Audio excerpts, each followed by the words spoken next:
Registered सोसायटीचे तुम्ही सर्व मेंबर कोऑपरेटिव्ह सोसायटी मेंबर 1922 साली तुमची सोसायटी कोऑपरेटिव्ह सोसायटी रजिस्टर झालेली आज 90 वर्ष पूर्ण झालेले आहे. आज काहीतरी एक नवीन गोष्ट घेऊन तुम्ही सगळ्यांच्या समोर आलेले आहे. 2-3 मुद्द्यांमध्ये मी सांगतो. मी स्वच्छ पुणे सेवा सहकारी संस्थेच्या वतीने तुमच्या समोर उभा आहे. पुणे महानगरपालिकेच्या सहकार्याने 2007 मध्ये आमची संस्था पुण्यामध्ये दारोदारी कचरा गोळा करण्याचं काम करायला सुरू केली. आज पुण्यामध्ये जवळपास 4.25 लाख घरांमधून आम्ही कचरा गोळा करतो. 2100 सभासद आहे. मुख्यतः पुणे महानगरपालिकेने दारोदारी कचरा गोळा करण्याचं काम आमच्या संस्थेकडे दिलं. प्रायमरी कलेक्शन आमची असते आणि सेकंडरी कलेक्शन महानगरपालिकेची असते.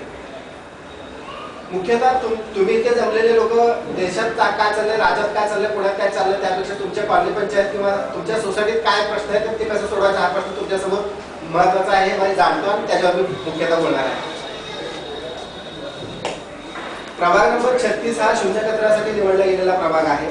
तिथे पूर्णतः हा प्रभाग कंटेनर लेस करायचा आहे. Door to door garbage collection करण्यासाठी वेस्ट पिकरांची सिस्टीम तुमच्याकडे लावायची आहे. कचरा वर्गीकरण करून देणं हे तुमचं काम आहे. हे तुम्ही सर्व जाणकार आहात. तुम्हाला कायदे कानून नियम सगळे माहीत आहेत. मला त्या कायद्यांवर बोलायचं नाही. जगताप मगाशी बोललेले तुमच्यासमोर.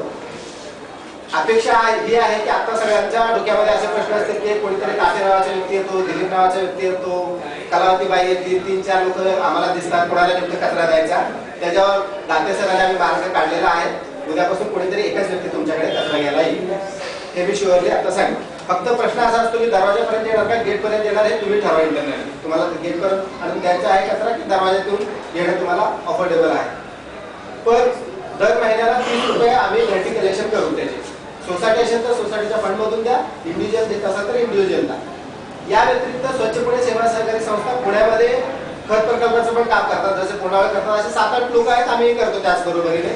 मुख्यतः बाजूला वेळेला उल्लेख करतात आज त्यांच्याकडून गडबडीत राहून गेलं की आम्ही घरातला अडगळीचं सामान घेऊन जाण्याचा वी कलेक्ट नावाचा प्रोग्राम राबवतो आणि पुण्यामध्ये सर्वात मोठ्या प्रमाणात याच प्रभागात राबवलेले आतापर्यंत. ते इलेक्ट्रॉनिक साहित्य कलेक्शनचं असेल किंवा सर्व अडगळीचं सामान, जुन्या चपला, कपडे, तुमचे फर्निचर असतील, इलेक्ट्रॉनिक सर्व गोष्टी तुम्ही सांगाल त्यानुसार आपण आठवड्यातून कधीतरी एक बार ठरवून 4 तासासाठी आम्ही येऊन तुमच्याकडून सेंट्रली कलेक्ट करू शकतो आणि त्या सर्व गोष्टी रिसायकलिंगला पुढे जातात. या संदर्भात पण मी तुम्हाला हवं तर कॉन्टॅक्ट नंबर तुम्ही माझ्याकडून घेऊ शकता. आता होत आहे असं की तुमचं जवळपास 350-400 हाऊस होल्डची सोसायटी आहे. पण इथं उपस्थित फक्त 60-70 लोक आहेत. उरलेल्या लोकांपर्यंत ही माहिती जाऊन पोहोचवण्याची जबाबदारी तुमची आहे. एवढं बोलून मी थांबतो. धन्यवाद.